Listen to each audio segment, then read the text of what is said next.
Soy Bruno del Departamento Jurídico. Estoy muy contento de estar aquí para la apertura de la segunda semana LGBT+ del Banco Itaú. Estoy muy contento de verlos a todos ustedes aquí. Hay mucha gente. Tendremos una programación increíble este año. Son más de 10 ponencias y hay varios momentos con contenido que los pueden ver en las pantallas y en los elevadores. Tenemos un contenido bastante chévere que está en Instagram. Así es que síganos, hay bastante cosa chévere, mucho contenido y hoy tendremos un día de ponencias y eventos aquí en este local de Banco Itaú. Invito ahora a Cándido para la apertura oficial de nuestra semana.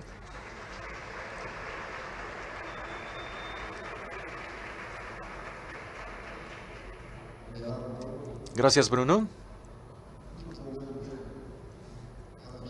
Es muy bueno ver a todos ustedes aquí para esta inauguración de la segunda semana LGBT+ del Banco Itaú. Vi que estamos bastante preocupados con la diversidad y esto es un momento importante para todos nosotros aquí.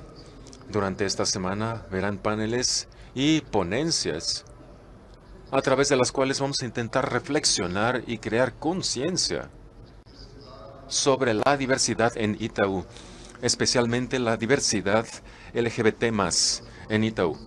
Es muy importante que ustedes participen. Tendremos 3 días. Aquí en el SEC, en otros lugares, habrá invitados internos y externos que compartirán con nosotros sus visiones y experiencias relacionadas a la defensa del LGTB+. Les quiero hablar sobre la relevancia de este tema para Itaú Unibanco, que tal vez es algo que ya dije en otras ocasiones. Para nosotros la diversidad es una gran prioridad por 2 motivos esenciales. El primero es porque la diversidad es parte de nuestro ADN.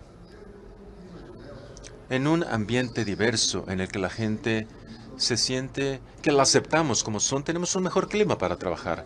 La gente produce más y se sienten más contentas al producir.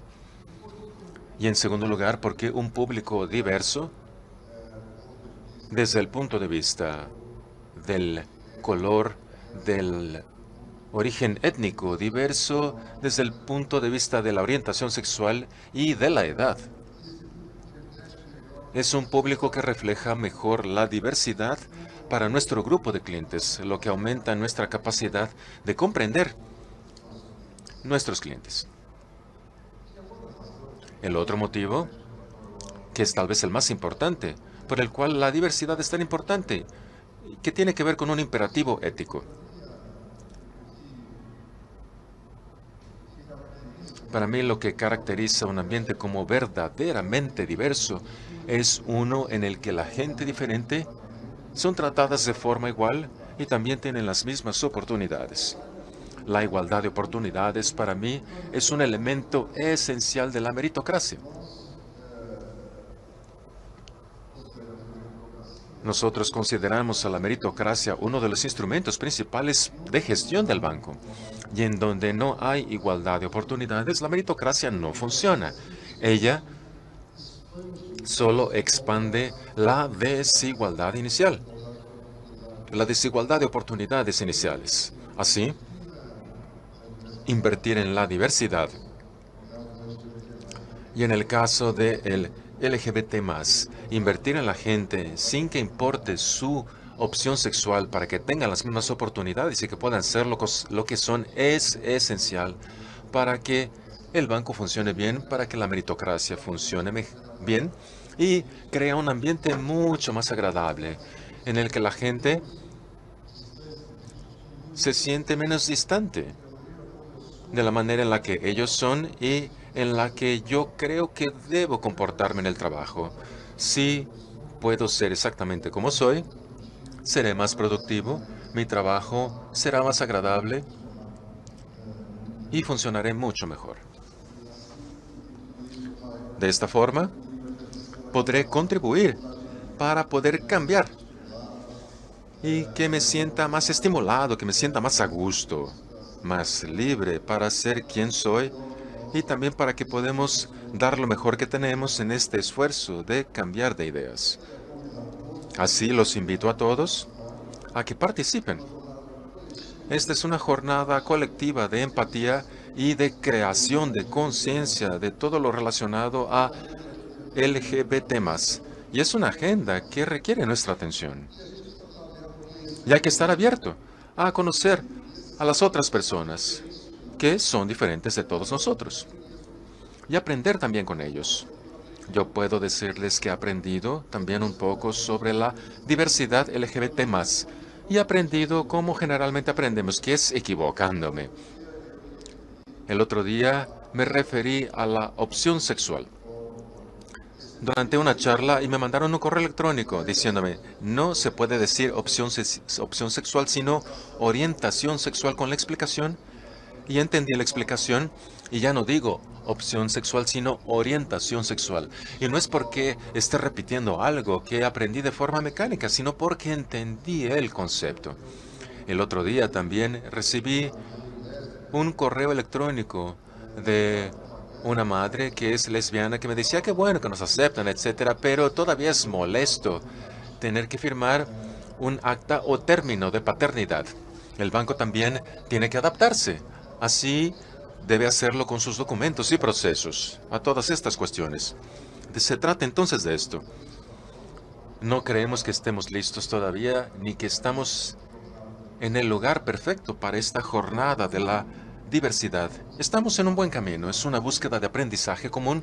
Así, los invito a todos a que participen en esto y tendremos una excelente semana con una buena oportunidad para que aprendamos sobre esto y que volvamos al banco más libre, más igual para la comunidad LGBT+, y que tendremos así un banco más diverso. Gracias.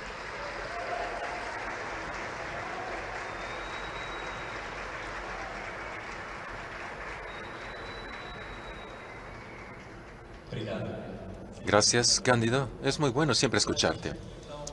Así, para que aprendamos y podamos crear este repertorio, empecemos la semana con un panel interesante que nos contará un poco de este movimiento LGBT más en Brasil y cómo empezó a suceder. Si estoy aquí hoy con esta ropa de colores, aquí trabajando en esta institución financiera, es porque antes de mí mucha gente luchó por nuestros derechos y gente incluso murió por defender estos derechos, que es parte de lo que charlaremos en este panel. Así invito a Ricardo Sales de Más Diversidad, que trabaja mucho en estas cuestiones de diversidad.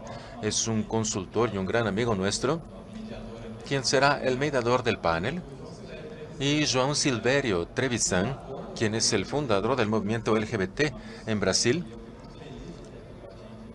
a quien me da mucho gusto de que nos visite y hable con nosotros esta semana. Es alguien que nos inspira, es alguien que lucha por nuestros derechos desde hace 50 años para que podamos ser quienes somos.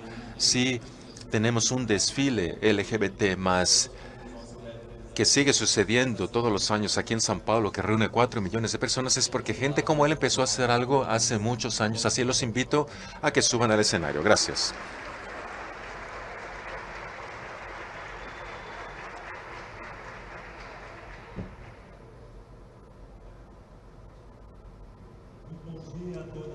Buen día a todos y todas. Empiezo contándoles que es un gran gusto estar aquí en la Semana del Orgullo LGBT+, acompañado por una persona tan excepcional después de la apertura, después de que Cándido nos dio sus palabras, con esta reunión para que charlemos sobre respeto, para que charlemos sobre que estemos enteros. Es una charla sobre que seamos quienes somos, y es por esto que podemos estar enteros y seremos más productivos. Empiezo con un recado. Algunos de nuestros colegas están viéndonos a través de YouTube en varios países, en los que Itaú Unibanco está presente, y también en todo el país, en las sucursales, en las oficinas administrativas, lo que nos deja muy contentos. Así es que tómense sus fotografías, súbanlos a las redes sociales, a la media social, utilizando los canales que ya saben. Muy bien, empiezo dándole las gracias a nuestro invitado, porque ha sido muy generoso al venir aquí, João Silvério Trevisan.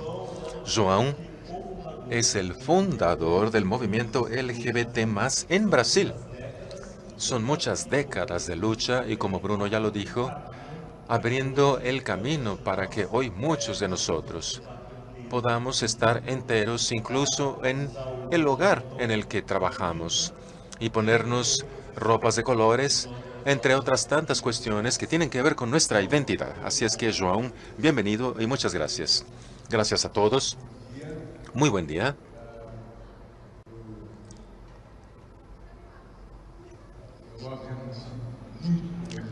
Claro que me siento muy conmovido de ver todo esto que sucede, que es fantástico. La gente adaptando y tomando sus deseos, sus destinos, sus cuerpos, voces en sus manos y sabiendo que yo soy parte de esta historia. Es algo que me inspira también, de forma igual. Es una gran inspiración que es como un juego de ping-pong, que yo se los envío, ustedes me lo devuelven. Así es que estoy muy, muy contento de estar aquí entre ustedes. Muchas gracias por la invitación. Gracias por su generosa presencia. Y en esta semana en la que todo sucede, ya lo saben, es la Semana del Orgullo LGBT+, que se recuerda el día 28 de junio. Día 28 de junio, Día del Orgullo LGBT+.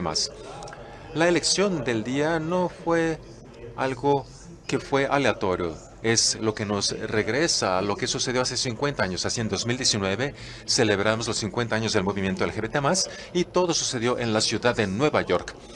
El surgimiento simbólico de este movimiento sucedió en junio de 1969 a partir de los hechos en un bar llamado Stonewall Inn. Desde entonces empezó lo que eran las manifestaciones de Stonewall, que fue lo que dio inicio a este movimiento. Así es que empiezo en ese momento. João, cuéntanos un poco cómo fue Stonewall y cuál fue el impacto de esos sucesos para nuestra sociedad. Para que tengan una idea de lo que sucedió, hay que crear primero un contexto para que entiendan qué sucede en el mundo y especialmente en los Estados Unidos, donde todo estalló. Creo que, exceptuando solo un estado norteamericano, se prohibía la homosexualidad a través del concepto de que era inmoral, que estaba presente en la sodomía. El crimen era la sodomía y así llegábamos a toda la cuestión de prohibir las prácticas homosexuales. Para que se den una idea, la sodomía era un término, era un pecado usado durante los tiempos de la Inquisición.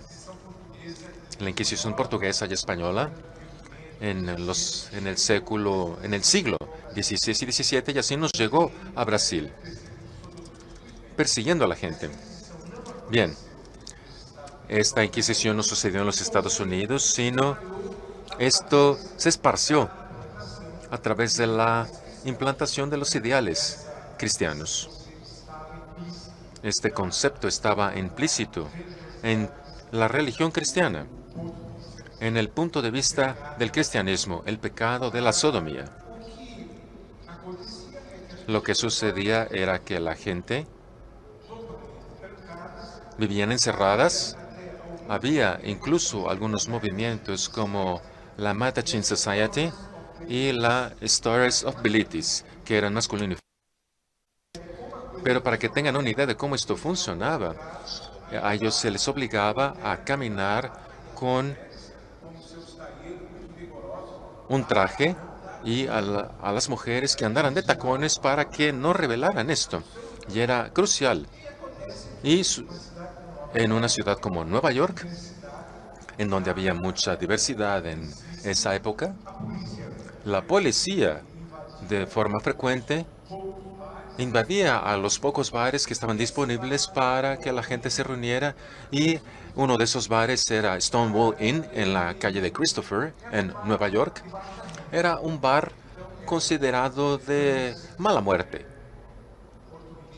en donde había gente de Puerto Rico, de Latinoamérica, negros, negras,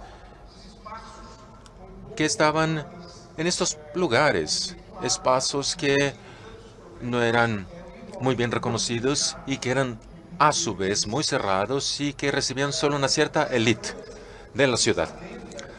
Cuenta la historia que esa noche y que de alguna manera es una historia folclórica y divertida. Decían que los homosexuales estaban furiosos porque Turgarent había morido hace algunos días, o algunos días antes. Estaban bastante molestos y molestas. Y esa noche la policía invadió el local, que era de mala muerte. Se servía bebida de la peor que se encontraba porque era la más barata. Además de que era bebida falsificada para que fuera más barata. Y en esa noche la policía llegó con varios de sus miembros y dice el cuento que una lesbiana reaccionó a este ataque de la policía.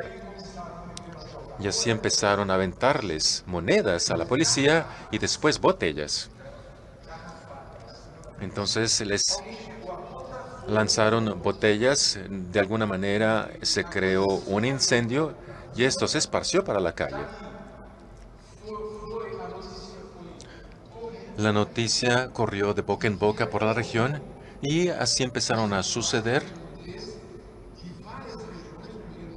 llegada de gente homosexual y gente de otros lugares, lo que causó una gran lucha y una manifestación en esta región conectada a Stonewall, y varios puntos fueron quemados. La policía fue atacada con botes de basura y en ese momento hubo una decisión a partir de esta creación de conciencia en la que la gente decía: ya estamos cansados, ya es suficiente, no somos parte de este país, somos la comunidad LGBT. Y en una sociedad que quería ser democrática como los Estados Unidos, esto era crucial. Era algo en el que existía una gran contradicción, que era la persecución que existía en lo que el país proponía. Un gobierno de todos para todos, que de hecho era un gobierno de solo algunos para algunos. A partir de ese momento, yo recuerdo una entrevista de Allen Ginsberg, sobre la cual escribí, y Allen Ginsberg, un poeta norteamericano homosexual, dio una entrevista y era muy famoso en esa época. Era uno de los líderes del grupo de los Beatniks. Fue a Nueva York, estaba en Nueva York, y él comentó cómo para el único diario que lo entrevistó, que era un diario de la región, en el que dijo: por primera vez veo en la mirada de los homosexuales algo que no los hacía mirar para abajo, que no los hacía bajar la cabeza. Era una mirada que no estaba pidiendo ninguna disculpa. Así le pareció que algo crucial había sucedido, de hecho. Bien, esta es una historia muy bien conocida, porque poco tiempo después, esto se esparció por todo el país. Y un año más tarde, había llegado a San Francisco, a Los Ángeles, y así empezaron a surgir los primeros desfiles o manifestaciones LGBT. Y así era imposible detener todo esto. Y el 28 de junio de 1969, de hecho, marcó un cambio en el movimiento para liberar esta idea y defender lo que es LGBT.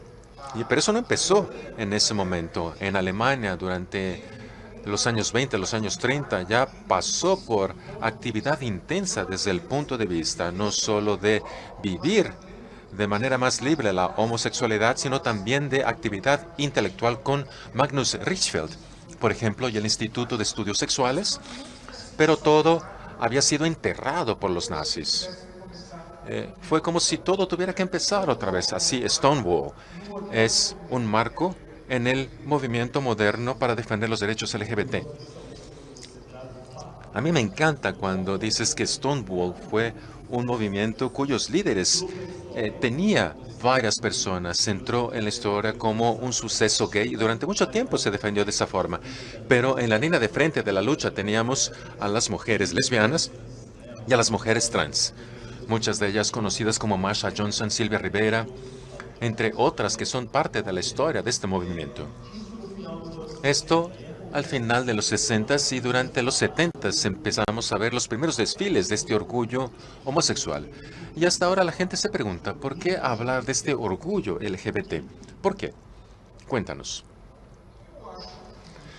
Bien, a mí me parece que tenemos una idea obvia aquí. Si yo soy lo que quiero ser, me enorgullezco de ser quien soy.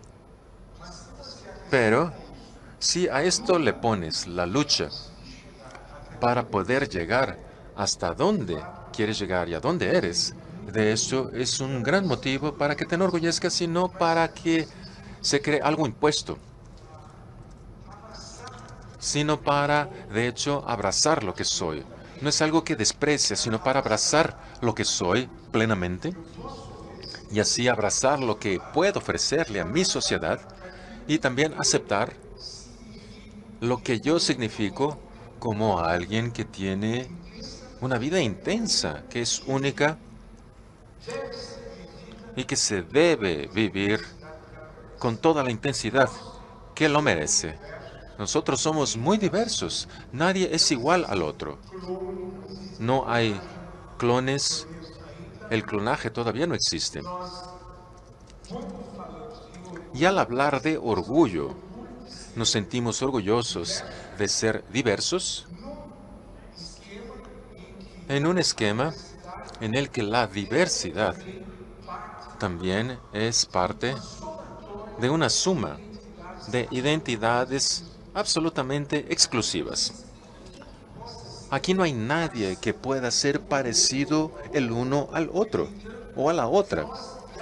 Y sin embargo, gracias a este encuentro y porque comprendemos esta diversidad y el orgullo que sentimos al ser quienes somos, podemos enorgullecernos incluso de estar en conjunto, de tener la capacidad de abrir los brazos para todo lo que es diferente, porque nadie es igual al otro. Así la suma de estas diferencias, claro, crea una sociedad mucho más flexible para que podamos comprender y llegar a los ideales democráticos. Bien, me parece que esto es el motivo para que nos sintamos orgullosos. El otro día se preguntaba a alguien, ¿por qué los heterosexuales no se sienten orgullosos de serlo? Y así hay una respuesta de esas como las que surgen en Facebook. Bien, ellos ya son lo que son. Obviamente pueden enorgullecerse de lo que son, pero no por el hecho de que son parte de algo a lo cual ya están integrados de manera social. Así, la idea de sentirse orgulloso es parte de la idea de que conquistamos lo que somos. Me parece que cuando vemos lo que hemos conquistado para ser lo que somos, tenemos un gran motivo de orgullo, lo que es algo completamente legítimo. Así, enorgullezcámonos.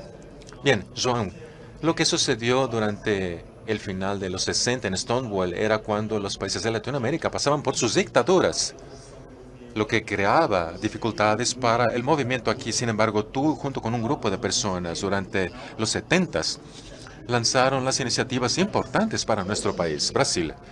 Antes de llegar al movimiento LGBT brasileño, y ya que nos ven en varios países de Latinoamérica, quiero volver un poco y hablar sobre algunos sucesos en Argentina, que de hecho fueron la inspiración para el movimiento LGBT Brasil. Bien, en Argentina tienen algo que nosotros no tenemos, que es la educación. Ese país, desde su fundación como nación, le dio gran importancia a la educación, el formar a profesores, que vuelve hasta el siglo XIX con todo un proyecto nacional para formar, educar a profesores. Y así con esto, la sociedad argentina se volvió una que es muy diversa desde el punto de vista del debate, de la charla. Hay grandes escritores argentinos, pensadores, lo que tuvo un reflejo posterior en todas las cuestiones del movimiento LGBT. Así, durante los 60s, o 1964, según lo que yo sé, ya empezaron los primeros movimientos en Argentina. Y más o menos en 1967-69 ya había incluso un diario, lo que era totalmente clandestino, eran pequeños grupos que crearon el Frente Nacional de Liberación Homosexual, FNLH, al estilo francés. Al principio, esto seguía el estilo francés o norteamericano. Así, lo que tenemos en particular que sucedió en Argentina ya era un intenso debate dentro de la política nacional, así como de todos los partidos que creaban esta política nacional en Argentina. Repito, nada de esto era parte del mainstream, nada de esto era parte de un debate abierto. Sin embargo, eran cuestiones que ya estaban impregnadas en la charla, en el debate moderno en ese país. No sé si ya quieres que te cuente sobre la relación que existía. Bien, vamos a aprovechar lo que acabas de decir porque de hecho João ha sido reconocido de forma extremadamente legítima como uno de los fundadores LGBT brasileño. Y al pensar en el movimiento aquí, trabajamos con algunos momentos históricos. Uno de ellos es la formación del grupo Somos, de afirmación homosexual, que fue formado en 1978 a través de varios activistas que se reunieron, lo que fue posible durante la dictadura aquí en Brasil, y esto fue en São Paulo, Río de Janeiro, y João era parte de ese grupo que cumplió 40 años el año pasado. Este grupo fue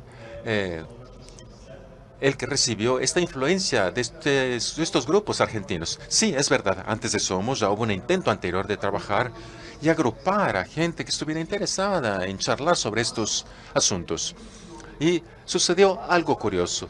Les recuerdo que hay una exposición a partir de mi libro que se llama Devassos do Paraíso en portugués en la estación del metro República, aquí en São Paulo.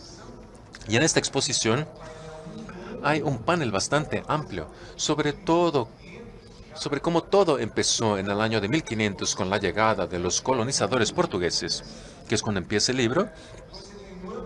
Y así tenemos un panel bastante amplio y uno de los tantos elementos que hay en este panel, en la exposición, es el hecho de que el grupo Somos, y antes del grupo Somos, ya charlábamos en el diario Frente Nacional de Liberación a través de artículos que tenían que ver con el machismo y homosexualismo.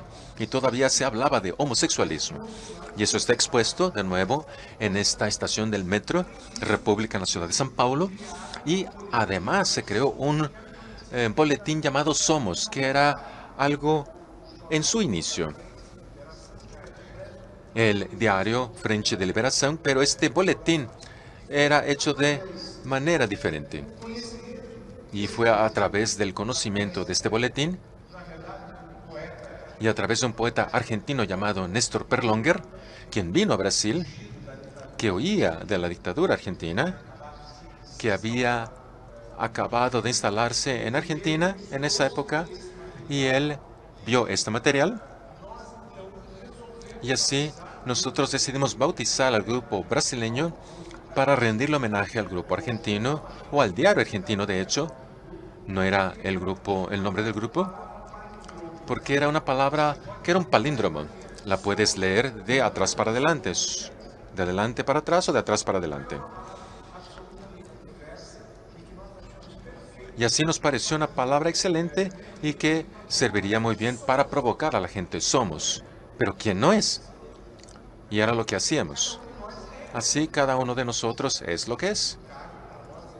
Y para nosotros era muy importante. Era un grupo para afirmar lo que éramos. Afirmar la existencia de una comunidad, de un segmento de la sociedad brasileña que estaba en un lugar que era invisible por la persecución y las dificultades para sobrevivir en una sociedad que tenía un concepto completamente diferente de normas, que era heteronormatividad. Háblanos un poco sobre ese contexto. ¿Cómo surgió Somos? ¿Quién era este grupo? ¿Cómo era formar un grupo como este en un contexto en el que había mucha represión? ¿Y cuál fue el impacto de esto para el movimiento LGBT brasileño? Bien, para ustedes, jóvenes de otras generaciones, es muy difícil entender esto, lo que sucedió en esa época, porque tenemos una situación completamente diferente de lo que tenemos hoy.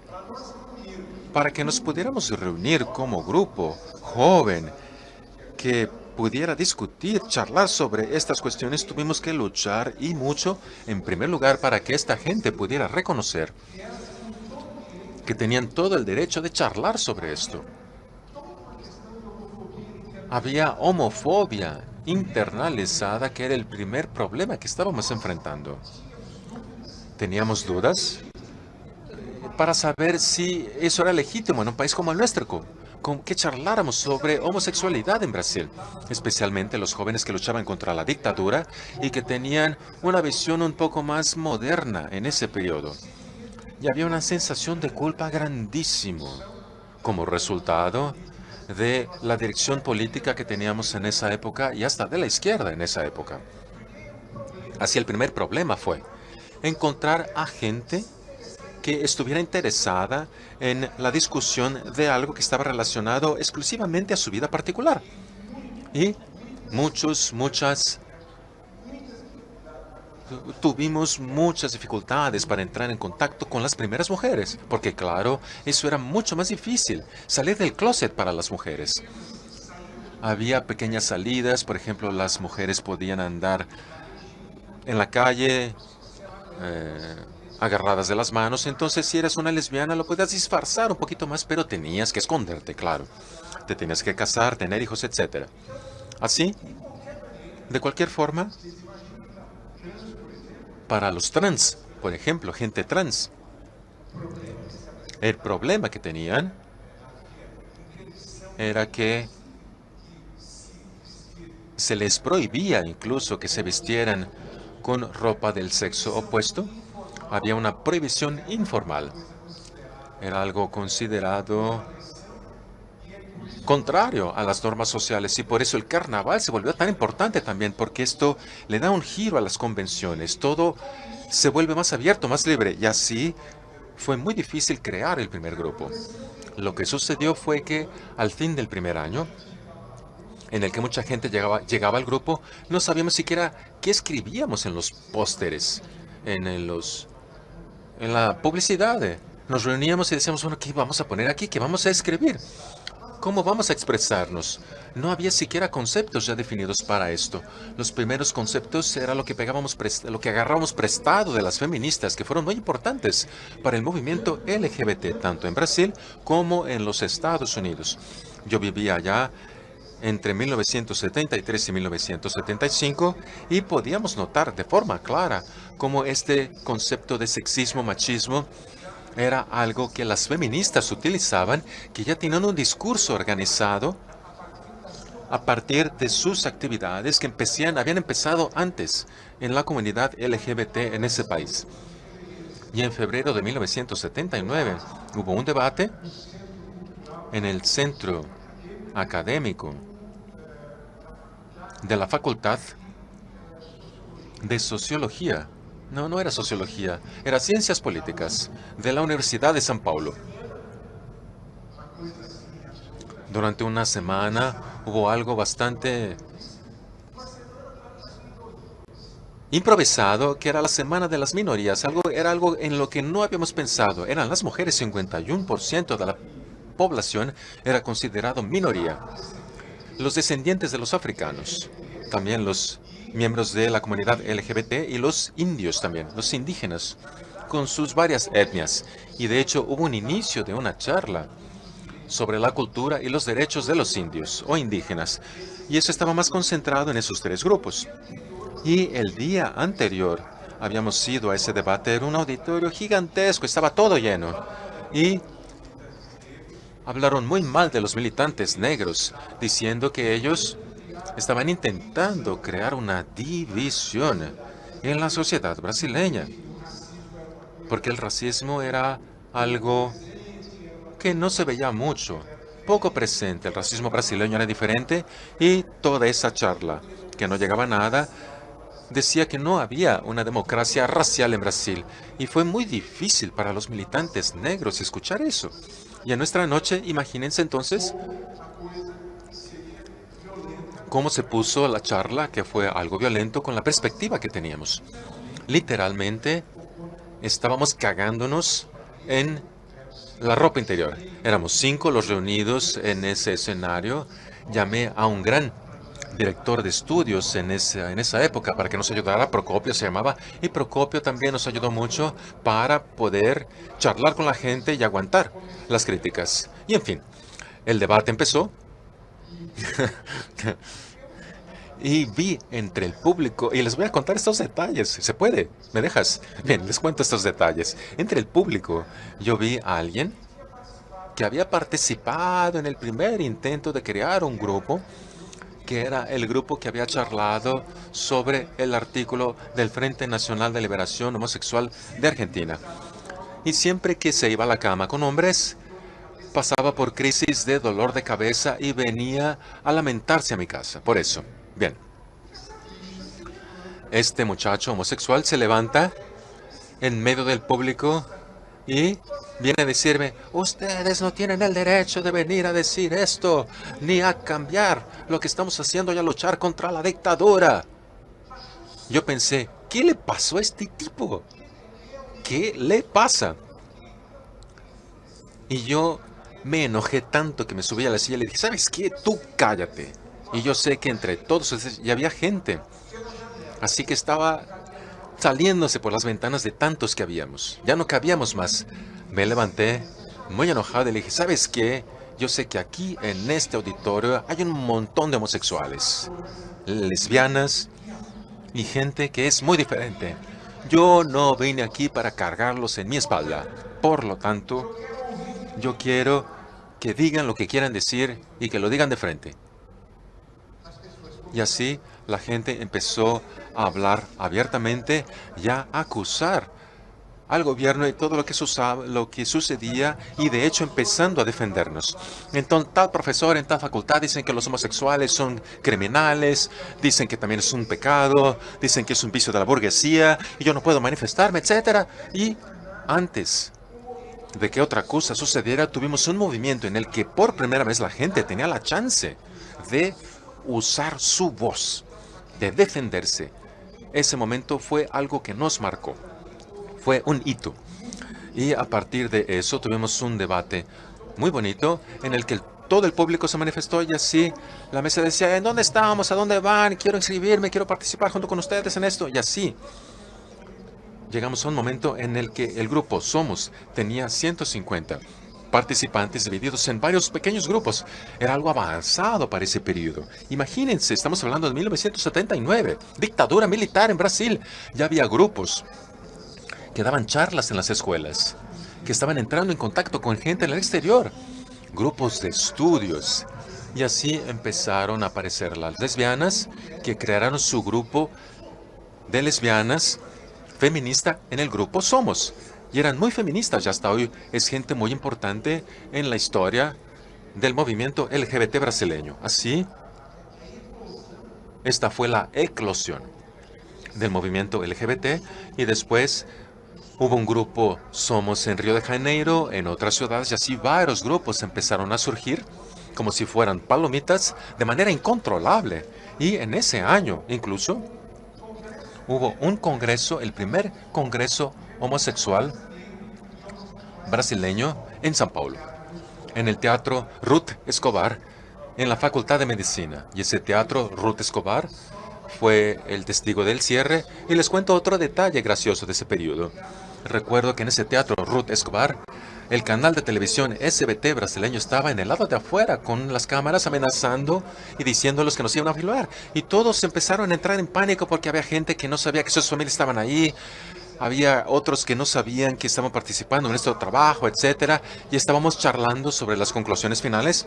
Y después de mucho tiempo se levanta alguien trans, porque los trans que vivían en la periferia, que estaban completamente separados del debate por obvios motivos, porque estaban al margen de la sociedad, uno de ellos se levantó y dijo: porque nosotros, hombres sexuales, esta fue la primera vez que él se incluía en este tipo de grupo y se incluía en un grupo en el que se definía a su manera, según su comprensión del ser homosexual, que era hombre sexual. Era como si fuese el ABC de un bebé, empezando a balbucear, a usar su voz. Eso me dejó encantado y en el diario Lampión, que fue creado más o menos en el mismo periodo, vamos a usar eso que estás contando sobre Lampion, el diario Lampion. Y es bueno escuchar las historias, los detalles. Y como Bruno lo dijo, João fue alguien que abrió el camino sobre el cual andamos todavía. En 1978 no solo tuvimos el año del surgimiento de Somos, sino también del surgimiento del diario Lampión de Esquina. Ese diario Lampión de Esquina era producido por gente de San Paulo y de Río. La redacción era en Río. Había un equipo allá y otro aquí, que fueron los pioneros a crear y hablar sobre cuestiones LGBT antes de que esta sigla existiera en la prensa brasileña. Lampión tenía un carácter interesante que era deshidratar el potencial ofensivo de algunas palabras. Y tú haces esto hoy todavía. O sea, tú insistes en tu charla de referirte a las lesbianas, a los jotos, a los homosexuales, que es algo que tiene mucho sentido en la comunidad LGBT. Para quien no entiende esto, tal vez les cause algo extraño, que es para deshidratar las ofensas.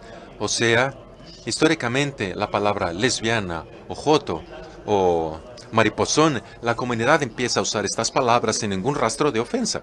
Correcto.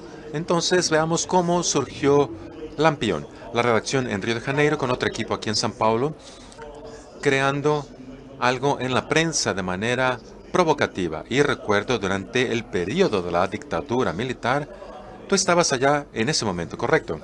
Sí, yo fui uno de los fundadores de Lampión, era uno de los editores, uno de los más activos de hecho en el diario.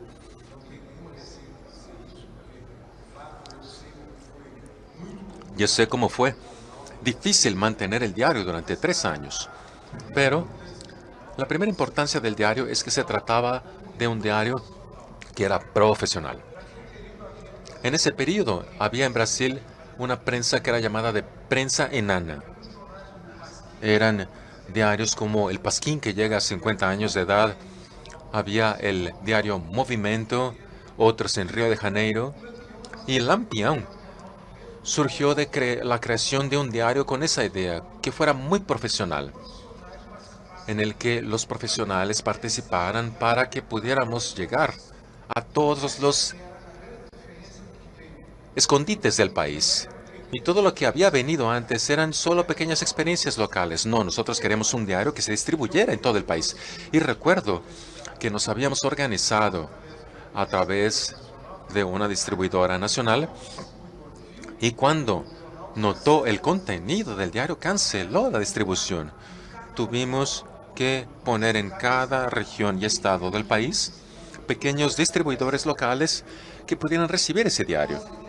La idea que tuvimos fue darle voz a la comunidad LGBT, pero también trabajar con los otros grupos de minorías, las llamadas luchas menores. Así, tuvimos la intención y de hecho trabajábamos de esa forma cuando era posible con las feministas, con los militantes antirracismo e incluso trabajábamos en cuestiones que ya se llamaban de ecología, con cuestiones ambientales. Y especialmente, éramos 11 homosexuales y no pudimos integrar a las mujeres. Invitamos a algunas periodistas. Y nuestra intención era darle voz a la comunidad LGBT, pero también demostrarle al país que esta comunidad existía y que había una subcultura dentro del mismo. Así, creamos una sesión en la que pedíamos a nuestros lectores de todo el país que nos mandaran vocabulario local relacionado a la comunidad homosexual o creado por la comunidad homosexual. Yo creo que no lo van a saber, pero la comunidad trans, por ejemplo, tiene un lenguaje bastante particular y específico que se llama aquí en Brasil Pajuba, que viene del candomblé heredado de los esclavos africanos que vinieron para Brasil, que integra palabras de uso diario que ellos y ellas usaban para comunicarse, pero para protegerse también. Así son términos muy específicos que solo ellas conocían, por ejemplo, al llegar la policía,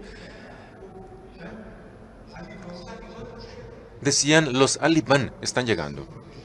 Así se protegían y huían.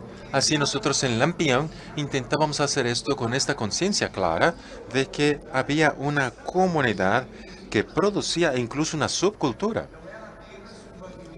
No era solo la vivencia subterránea, pero era una vivencia subterránea que ebullía, así como la comunidad negra o los descendientes de africanos que tienen una cultura y tienen una cultura muy rica. Así, el diario Lampião tenía esa distribución nacional y la meta de llegar a toda la comunidad y que pudieran tener voz. Y tal vez lo más interesante, al menos para mí, sobre la existencia de ese diario era las dificultades para comprar el diario. No solo porque llegaba a pocas ciudades, sino también porque se escondía estos diarios en los puntos en los que se vendían los diarios, porque a los dueños les parecía que era algo pornográfico. Y cuando ibas a comprar el diario, obviamente tenías que salir del closet. Los dueños de estos lugares en donde se vendían los diarios se reían y decían, tú, yo no sé de dónde vienes ni de dónde sales. Así que se vendía mucho diario vendido a través de correo y el diario había que ponerlo en un sobre de plástico que no presentara la portada para que no se pudiera identificar cuál era su contenido. Así, todo este cuidado les parece ridículo, claro, pero imagínenselo en un periodo en el que el diario Lampião entró a la lista de los paramilitares que amenazaban explotar los locales en donde se vendían algunos tipos de diarios que eran contra la dictadura. Y Lampião entró a esa lista. Entonces todo esto creaba una situación bastante difícil. No teníamos dinero para crear y publicar este diario. Lo hacíamos con muchas dificultades. Buscábamos muchos recursos de donde fuera para poder garantizar la sobrevivencia de este diario. De cualquier manera, para quien quiera leerlo, y tú tal vez puedes explicarlo mejor para que vean en dónde se encuentra esto en Internet, y se van a espantar con la modernidad y cómo su contenido es actual todavía hoy. Es de gran impacto. Yo me siento muy contento al constatar esto y al decirles todo esto, porque me parece que ya estábamos yendo en el camino correcto. Sí, con toda seguridad. Era muy difícil comprar el Lampião en la década de los 70 y hoy ya hemos avanzado y el acceso es mucho más fácil. El grupo Dignidade de una ciudad llamada Curitiba, en Brasil, digitalizó todo el acervo de Lampião. Fueron 3 años, todo el acervo está en formato digital y lo encuentran, son 32 ejemplares, 32. Y ya están digitalizados en el sitio del grupo Dignidade. Y aquí tenemos un panel a las 3:30 hoy en la tarde que va a hablar sobre las cuestiones LGBT bajo la perspectiva jurídica y tendremos la presencia de Ananda Pushta, una abogada que es parte del grupo Dignidade, quien fue abogada que defendió la criminalización de la LGBT-fobia y estará con nosotros esta tarde.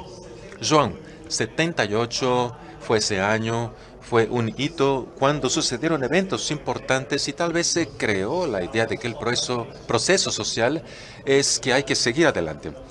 Cuando sabemos que caminamos para adelante, caminamos para atrás un poco, y así ha sido durante toda la historia. Para nosotros, la comunidad LGBT durante los 80, tuvimos el surgimiento del VIH. El primer caso fue en 1982 en Brasil, con otros tantos casos que surgieron en San Francisco, en Nueva York y en países europeos. En ese momento, cuando esto apareció, no se hablaba sobre comportamiento de riesgo, sino en grupo de riesgo, y la prensa creó el rótulo del cáncer gay, lo que ayudó a explicar muchos de los prejuicios que todavía existen hasta hoy en la asociación del homosexualismo a la promiscuidad de la década de los 80. Y así, esto puede parecer un tema que nos hace sentirnos deprimidos, pero es importante que le contemos al público joven lo que sucedió en ese periodo. Cuando tú ya me dijiste que era un periodo en el que todas las semanas había un velorio, todas las semanas un amigo muy querido fallecía por SIDA. ¿Cuál fue el impacto del surgimiento del VIH en la comunidad LGBT? Bien, eso fue como un tsunami. Fue el primer grupo al que llegó esto, y así se creó una enfermedad social llamada SIDA. A través de las primeras señales de una enfermedad física surgió el prejuicio que era muy pesado, y al mismo tiempo en el que nosotros intentábamos organizar grupos para enfrentar lo que nos iba a llegar, había que enfrentar también a los grupos más conservadores, incluso médicos, que iban a las redes de televisión para que nos enseñara a besarnos para que no nos contagiáramos de SIDA. Fue una gran paranoia en esa época. Y no se sabía qué debíamos hacer, incluso porque no sabíamos siquiera de qué se trataba esta enfermedad. Al principio era un cáncer cutáneo, el sarcoma de Kaposi, que era el cáncer gay, y después esta manera de nombrarlo, con más prejuicio, que era la peste gay. En la exposición van a poder ver una pared de una ciudad de Recife que dice el cáncer de los homosexuales o de los mariposones. Y además de haber creado este tipo de ambiente, el miedo de la enfermedad, también se creó el miedo social. Así la gente sentía mucho miedo y se creó un problema en la vida de la gente LGBT que fue muy pesado, porque vivían una contradicción gigantesca entre su deseo y su salud, porque las acusaciones eran muy densas al respecto de cómo se podían contagiar por un virus. Así se prohibía el sexo homosexual.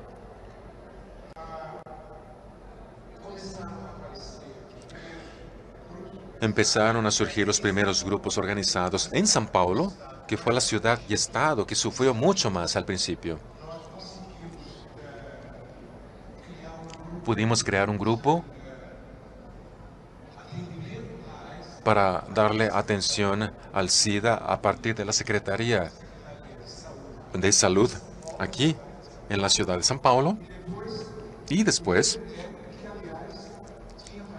el mismo médico que había participado en Somos, que era un dermatólogo, por coincidencia, y ya que se trataba del sarcoma de Kaposi, él después fue a Brasilia, en donde entonces se organizó el Centro de Lucha contra el SIDA, así como todas las campañas, hasta el punto en el que Brasil se volvió una referencia en la lucha contra el SIDA. Y lo sigue siendo así. Tenemos una distribución universal de la medicación y hemos tenido grandes campañas para aclarar qué es el SIDA, pero en ese periodo fue algo muy difícil de superar, no solo en Brasil. Y todo lo que habíamos organizado al principio para luchar y defender los derechos empezó a dirigirse para luchar contra el SIDA. Y nos sirve de consuelo el comprender que quien organizó la lucha contra esa epidemia en Brasil fue la comunidad LGBT. Y fue esta comunidad que de hecho empezó a brindarle atención al principio de forma exclusiva a la gente más enferma. Y hasta hoy tenemos grupos todavía que le dan atención a transexuales enfermos o que de hecho sufren por VIH. También, por otro lado, el virus de alguna manera volvió propicio la organización de la comunidad, incluso para trabajar con las demandas de salud pública. Sí, es verdad, lo que es bastante curioso porque siempre hay que hablar del otro lado de la moneda. Nuestra vida siempre está compuesta por dos lados y en el caso del SIDA, el otro lado de la moneda es que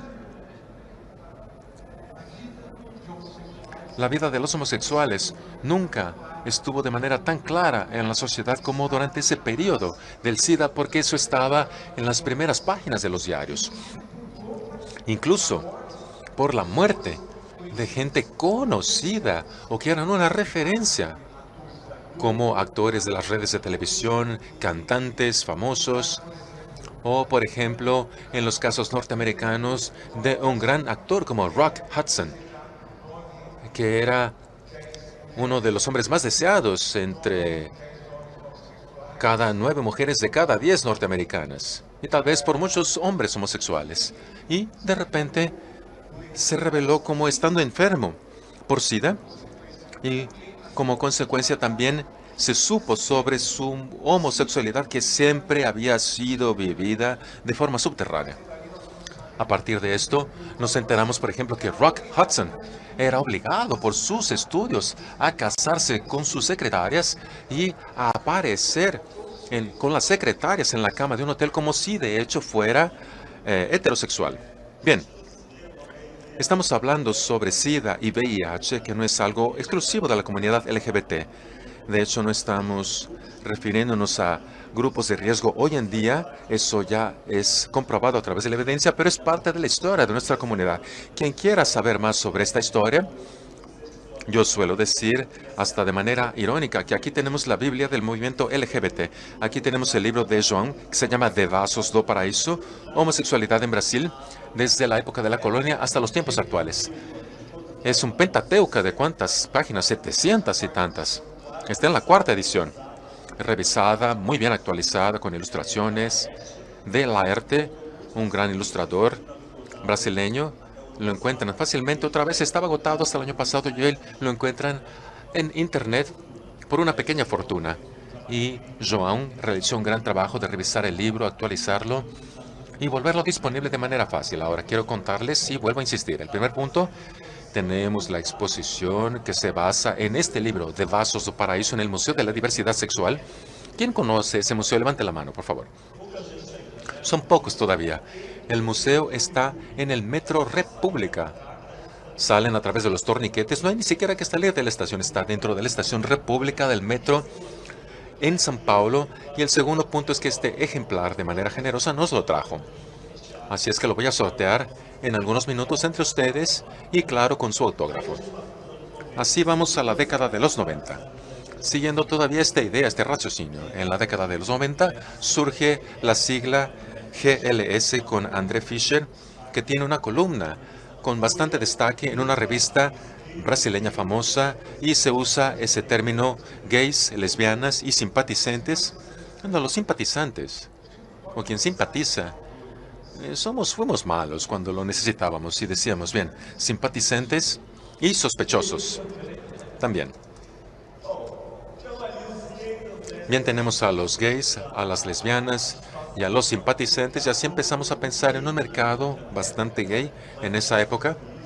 En las agencias de turismo, agencias de matrimonio, surge Internet, así hay sitios de relaciones, y entre esos estatus tenemos primero el desfile de Río de Janeiro en 1995 y después el desfile en São Paulo, que fue en 1996. El domingo pasado pasamos por la 23ª edición. El año pasado estuviste en el desfile, y en el año de 1996 era muy difícil ir a las calles. En términos de 1996, eso era común y yo estaba con mis amigos. Estoy llegando a 40 y tantos años de edad y ellos me contaban que en 1996 Silvete Montilla daba consejos. Vayan al desfile, pero pónganse una máscara y no te van a reconocer. Ese era el sentimiento. Estamos hablando de hace 23 años nada más. Cuéntanos entonces, João, sobre cómo surgió este desfile y cómo participaste en los otros eventos después. Bien, la existencia del desfile hoy en día es un gran milagro relacionado a lo que conquistamos para los derechos y defender los derechos de los LGBT. Y ese tipo de desfile significa algo equivalente a tal vez unos 3 años de análisis, de terapia. Porque es indescriptible lo que ves en ese tipo de desfiles, comparando a lo que Ricardo empezó a decir y que yo vi en sus principios.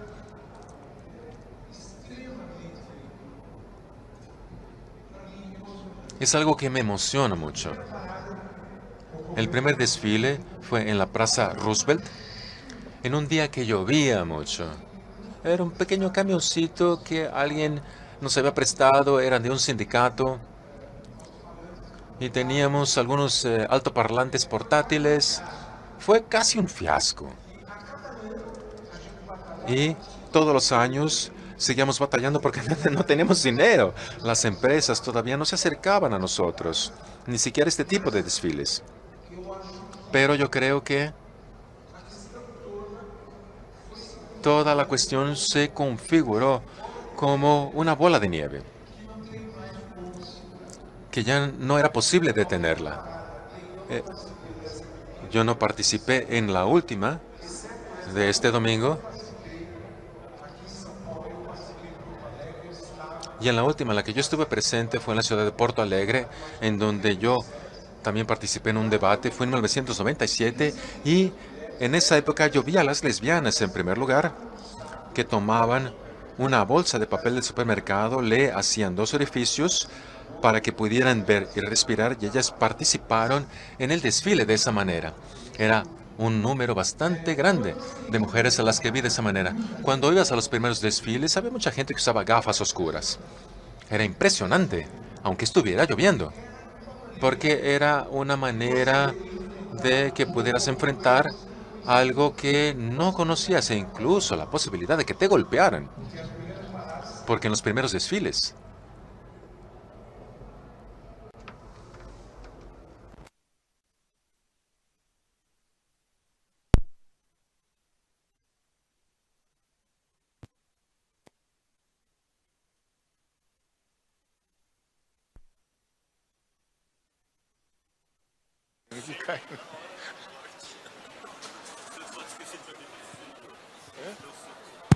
Voltamos.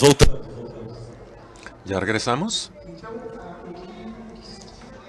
Así lo que había era mucho miedo de lo que pudiera suceder. La policía no permitía los primeros desfiles. Existía un movimiento grande de mucha maldad y grosería entre los diarios, en televisión, y hacían bromas malas sobre estos desfiles. Había un diario que se llamaba Diario Popular que decía encuentro de los mariposones, y usando esa palabra mariposón o joto o lo que fuera de manera mala, así con bastante prejuicio. Y a mucha gente le daba miedo ir al desfile. Y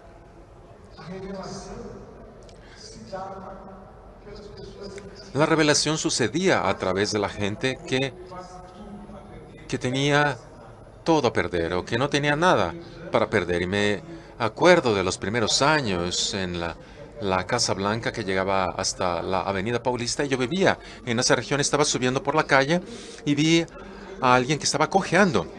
Me acerqué, era una trans que se le habían roto los tacones de los zapatos y estaba usando todavía lo que le había sobrado del desfile de carnaval.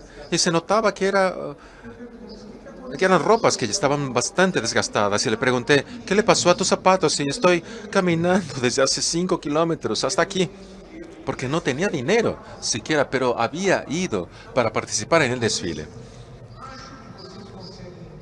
Así tal vez pueden entender de manera histórica el significado de este orgullo, de que había alguien que tomaba su disfraz antiguo de la época del carnaval, cojea durante 6 kilómetros para demostrar que ella es lo que es. Alguien que cojea con su disfraz y está presente para demarcar su espacio, para afirmar lo que es. Y cuando te enfrentas a tu autoimagen que se refleja, y nosotros en esa época no teníamos ningún tipo de autoimagen, Y en la televisión eso no existía. Lo único que veíamos de homosexuales eran los homosexuales siempre de forma irónica, de manera ridícula, cuando aparecían en los programas de televisión.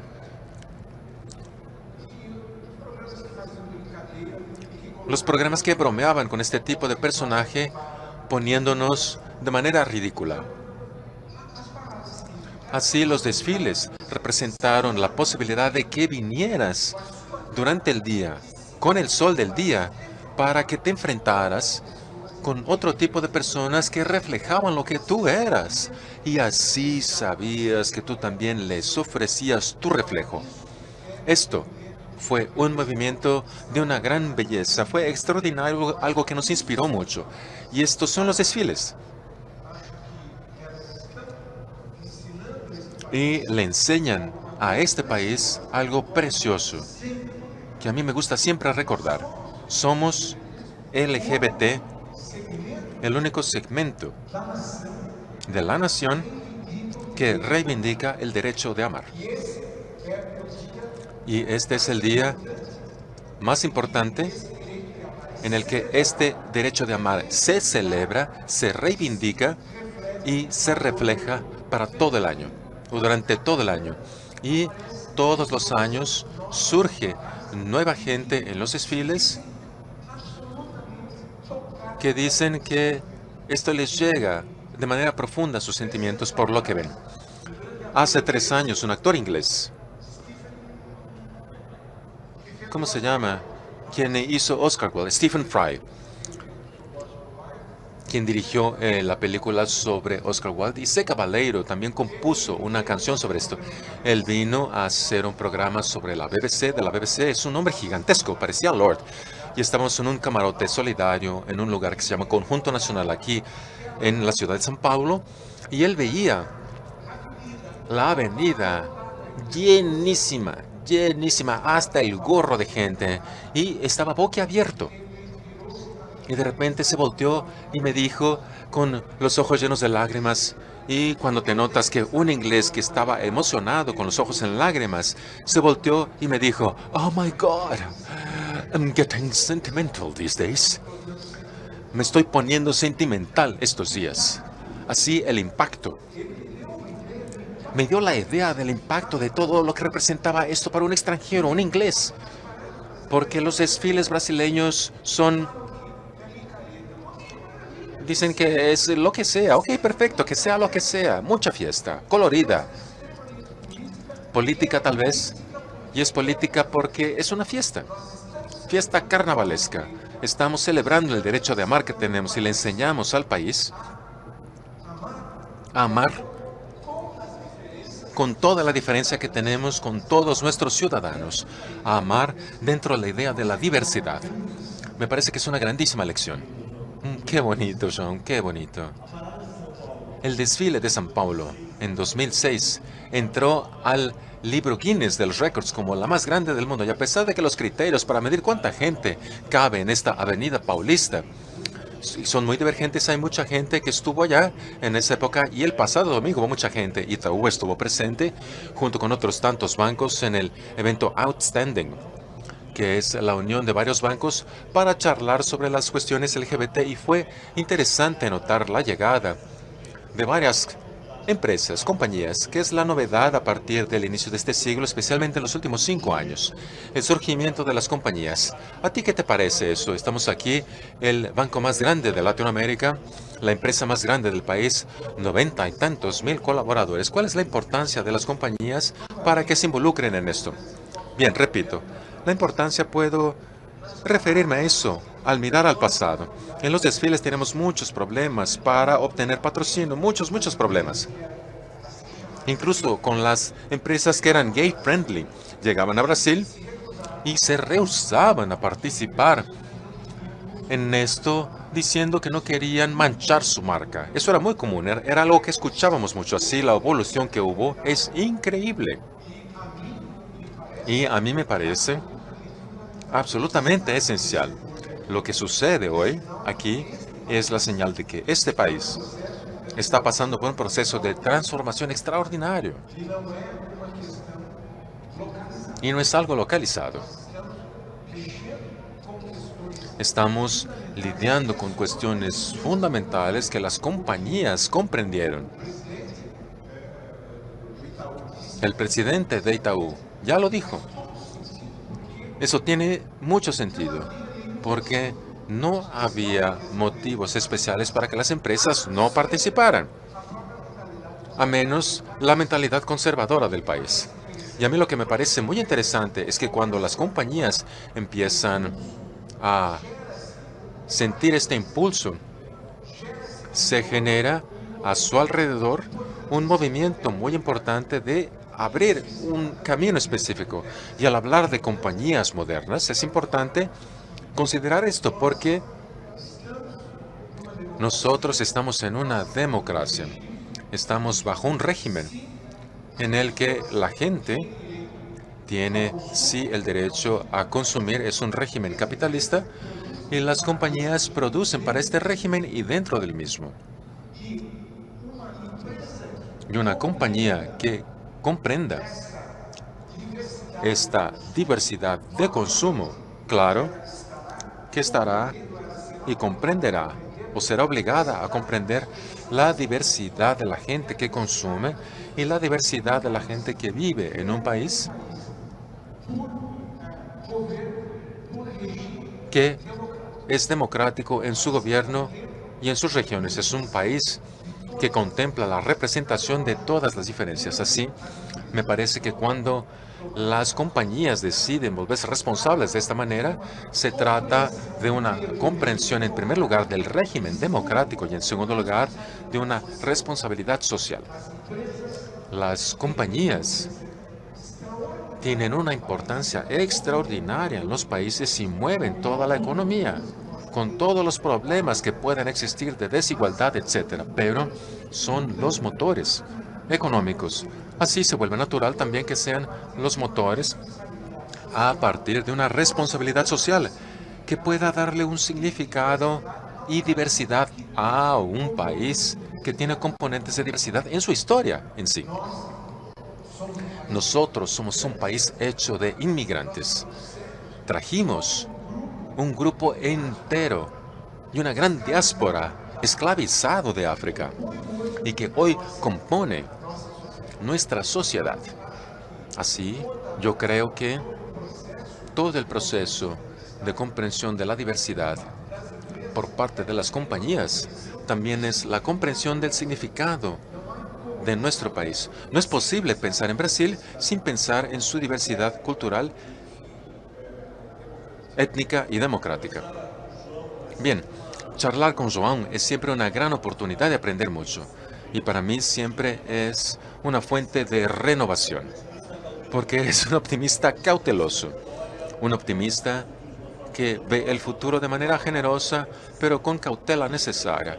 Para terminar, entonces, te pregunto, ¿para dónde vamos a partir de aquí? ¿Qué ves para el futuro en este movimiento LGBT? Bien, no soy profeta.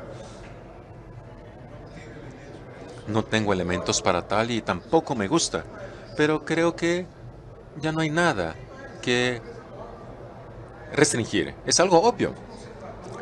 El movimiento conservador que nos quiere ver con distancia y que nos quieren ver neutralizados y tal vez evaporados de la Tierra, de esta superficie, deben ahora vernos e intentar entendernos. Porque yo creo que, y sospecho cada vez más, que somos víctimas de envidia. Somos un enigma para esta gente, porque la comprensión que tienen del amor humano es algo minúsculo. Y nuestra comprensión, de hecho, abre muchos caminos que las letras ya no pueden explicar ni expresar. Y hay mucho más después de esto. Esto quiere decir que con todas las ventajas y desventajas, que nosotros proponemos una apertura de nuestros brazos para recibir esta diversidad completa. Y esta gente, por lo tanto, se encuentra en el sentido contrario de la historia. Se encuentran en el sentido contrario de las sociedades más modernas. De hecho, sueñan con una pequeña dictadura teocrática.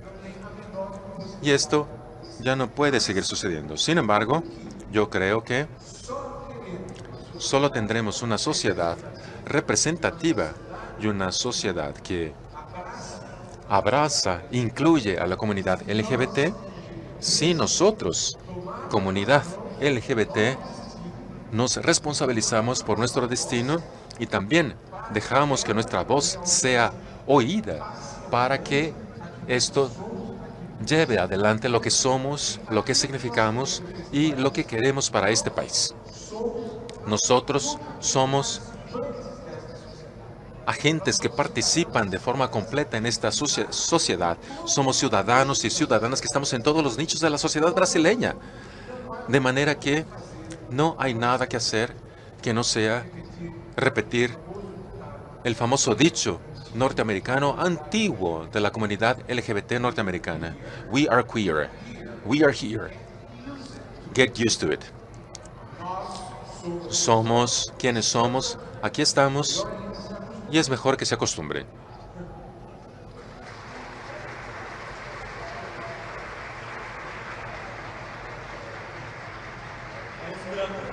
Es una gran inspiración, João. Bien. Le doy las gracias a todos los que vinieron aquí y le agradezco de manera especial a nuestros aliados y aliadas, gente que no son LGBT y que están aquí. Los necesitamos a todos ustedes junto con su apoyo para defender este tema. Le agradezco a todos los que volvieron posible este evento. A Bruno Crepaldi, a Luisa, a Luciana, Sabrina, de Arte y Diversidad, y a todo su equipo, Denis de Marketing. Y me van a faltar nombres porque ustedes volvieron posible nuestro evento.